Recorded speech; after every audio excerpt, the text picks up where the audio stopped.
तो दोस्तों आज हम फिर से आपके लिए लेकर आए हैं देश दुनिया की तमाम ताजा बड़ी खबरें। सबसे पहली बड़ी खबर में आपको बताएंगे दोस्तों कि संभल में हिंसा के बाद लाउड स्पीकर से अजान करने पर इमाम को उत्तर प्रदेश पुलिस ने किया गिरफ्तार। लाउड स्पीकर से अजान लगाने पर 2 लाख रुपए का लगाया जुर्माना।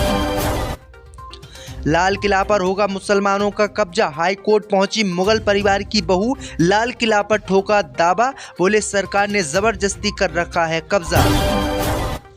अयोध्या के बाद बंगाल में बीजेपी ने राम मंदिर बनाने का किया ऐलान, तो भड़की टीएमसी, बोले बंगाल में भी हिंदू मुसलमान करना चाहती है भाजपा।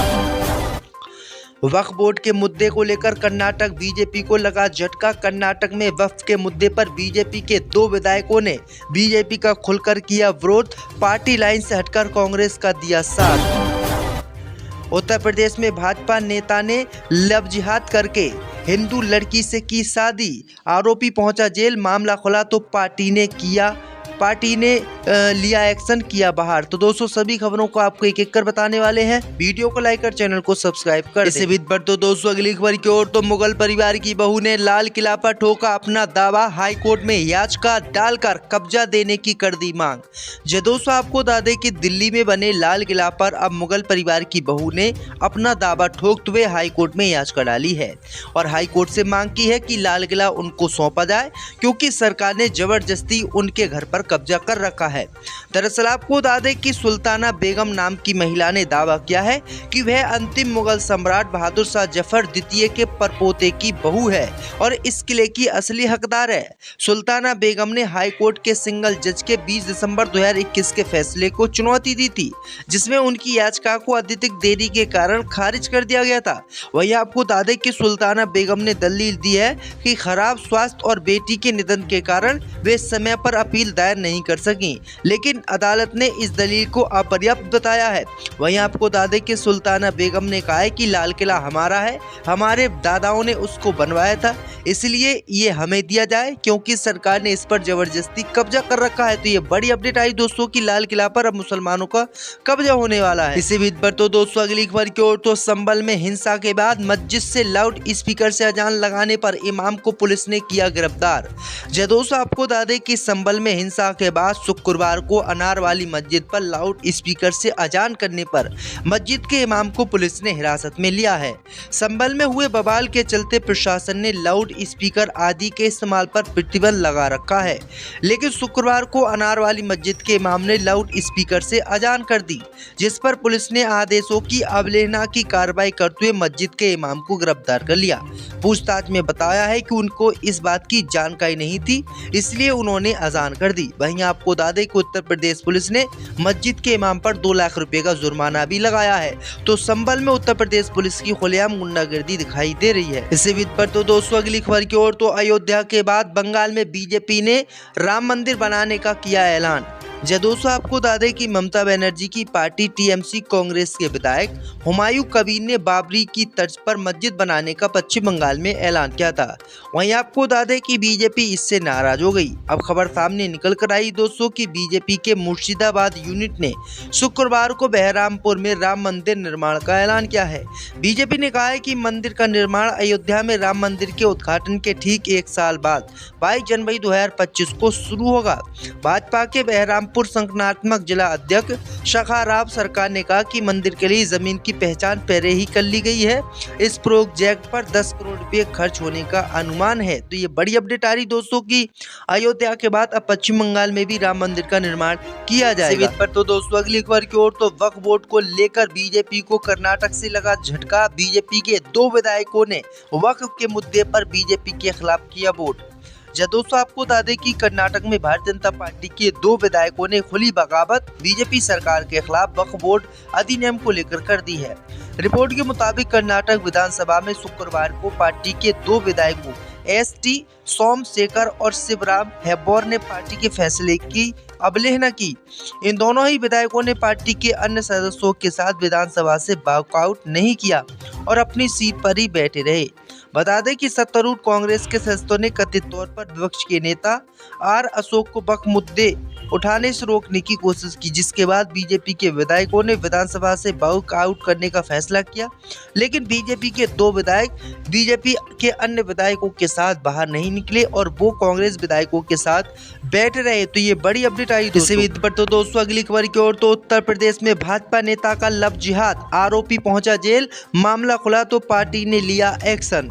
जय दोस्तों, आपको बता दें कि उत्तर प्रदेश के अमरोहा में भारतीय जनता पार्टी ने अल्पसंख्यक मोर्चा की अमरोहा इकाई के सदस्य ताबिश असगर को कथित रूप से लव जिहाद में शामिल होने के लिए पार्टी से निष्कासित कर दिया है। ये जानकारी भाजपा के ही एक पदाधिकारी ने दी है। भाजपा की अमरोहा जिला इकाई के अध्यक्ष उदयगिरी गोस्वामी ने एक पत्र में असगर के निष्कासन की घोषणा की। पत्र में कहा गया कि ऐसे व्यक्तियों का पार्टी से कोई संबंध नहीं है और कथित गतिविधियों के कारण असगर को पार्टी से निष्कासित किया गया। दरअसल आपको बता दें कि ताबिश असगर पर अपनी पहचान और धर्म छिपाकर शाहजहांपुर की एक युवती को प्रेम जाल में फंसाने का आरोप है। पत्र में कहा गया है कि असगर ने युवती से कथित तौर पर शादी की, उसे गर्भपात कराने के लिए मजबूर किया और बाद में उसे अपनी असली पहचान बताई। तो ये बड़ी अपडेट आई दोस्तों कि भाजपा में रहकर भाजपा के ही नेता हिंदू लड़कियों को पहचान छुपाकर शादी कर रहे हैं और फिर भाजपा इनको पार्टी से बाहर निकाल रही है। नेताओं ने उसको बनवाया था, इसलिए ये हमें दिया जाए क्योंकि सरकार ने इस पर जबरदस्ती कब्जा कर रखा है। तो ये बड़ी अपडेट आई दोस्तों कि लाल किला पर अब मुसलमानों का कब्जा होने वाला है। इसी बीच पर तो दोस्तों अगली खबर की ओर। तो संभल में हिंसा के बाद मस्जिद से लाउड स्पीकर से अजान लगाने पर इमाम को पुलिस ने किया गिरफ्तार। जय दोस्तों, आपको बता दें कि संभल में हिंसा के बाद शुक्रवार को अनार वाली मस्जिद पर लाउड स्पीकर से अजान करने पर मस्जिद के इमाम को पुलिस ने हिरासत में लिया है। संभल में हुए बवाल के चलते प्रशासन ने लाउड स्पीकर आदि के इस्तेमाल पर प्रतिबंध लगा रखा है, लेकिन शुक्रवार को अनार वाली मस्जिद के इमाम ने लाउड स्पीकर से अजान कर दी, जिस पर पुलिस ने आदेशों की अवहेलना की कार्रवाई करते हुए मस्जिद के इमाम को गिरफ्तार कर लिया।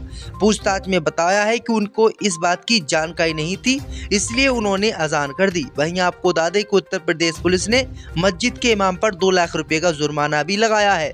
तो संभल में उत्तर प्रदेश पुलिस की खुलेआम गुंडागर्दी दिखाई दे रही है। इसी बीच पर तो दोस्तों अगली खबर की ओर। तो अयोध्या के बाद बंगाल में बीजेपी ने राम मंदिर बनाने का किया ऐलान।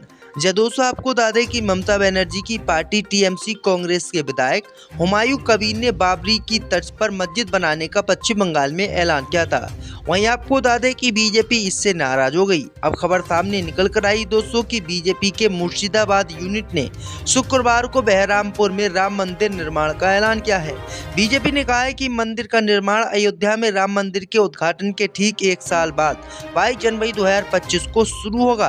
भाजपा के बहरामपुर संगठनात्मक जिला अध्यक्ष शखा राव सरकार ने कहा कि मंदिर के लिए जमीन की पहचान पहले ही कर ली गई है।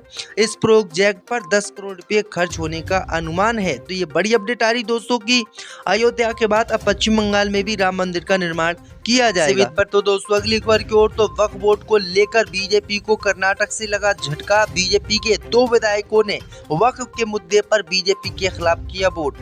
जब दोस्तों आपको बता दें कि कर्नाटक में भारतीय जनता पार्टी के 2 विधायकों ने खुली बगावत बीजेपी सरकार के खिलाफ वक्फ बोर्ड अधिनियम को लेकर कर दी है। रिपोर्ट के मुताबिक कर्नाटक विधानसभा में शुक्रवार को पार्टी के 2 विधायकों एस.टी. सोमशेखर और शिवराम हेब्बार ने पार्टी के फैसले की अवहेलना की। इन दोनों ही विधायकों ने पार्टी के अन्य सदस्यों के साथ विधानसभा से वॉकआउट नहीं किया और अपनी सीट पर ही बैठे रहे। बता दें कि सत्तारूढ़ कांग्रेस के सदस्यों ने कथित तौर पर विपक्ष के नेता आर अशोक को वक्फ मुद्दे उठाने से रोकने की कोशिश की, जिसके बाद बीजेपी के विधायकों ने विधानसभा से वॉकआउट करने का फैसला किया। लेकिन बीजेपी के 2 विधायक बीजेपी के अन्य विधायकों के साथ बाहर नहीं निकले और वो कांग्रेस विधायकों के साथ बैठे रहे। तो ये बड़ी अपडेट आई। इसी बीच पर तो दोस्तों अगली खबर की ओर। तो उत्तर प्रदेश में भाजपा नेता का लव जिहाद, आरोपी पहुंचा जेल, मामला खुला तो पार्टी ने लिया एक्शन। जय दोस्तों, आपको बता दें कि उत्तर प्रदेश के अमरोहा में भारतीय जनता पार्टी ने अल्पसंख्यक मोर्चा की अमरोहा इकाई के सदस्य ताबिश असगर को कथित रूप से लव जिहाद में शामिल होने के लिए पार्टी से निष्कासित कर दिया है। ये जानकारी भाजपा के ही एक पदाधिकारी ने दी है। भाजपा की अमरोहा जिला इकाई के अध्यक्ष उदयगिरी गोस्वामी ने एक पत्र में असगर के निष्कासन की घोषणा की। पत्र में कहा गया कि ऐसे व्यक्तियों का पार्टी से कोई संबंध नहीं है और कथित गतिविधियों के कारण असगर को पार्टी से निष्कासित किया गया। दरअसल आपको बता दें कि तबिस असगर पर अपनी पहचान और धर्म छिपाकर शाहजहांपुर की एक युवती को प्रेम जाल में फंसाने का आरोप है। पत्र में कहा गया है कि असगर ने युवती से कथित तौर पर शादी की, उसे गर्भपात कराने के लिए मजबूर किया और बाद में उसे अपनी असली पहचान बताई। तो ये बड़ी अपडेट आई दोस्तों कि भाजपा में रहकर भाजपा के ही नेता हिंदू लड़कियों को पहचान छुपाकर शादी कर रहे हैं और फिर भाजपा इनको पार्टी से बाहर निकाल रही है।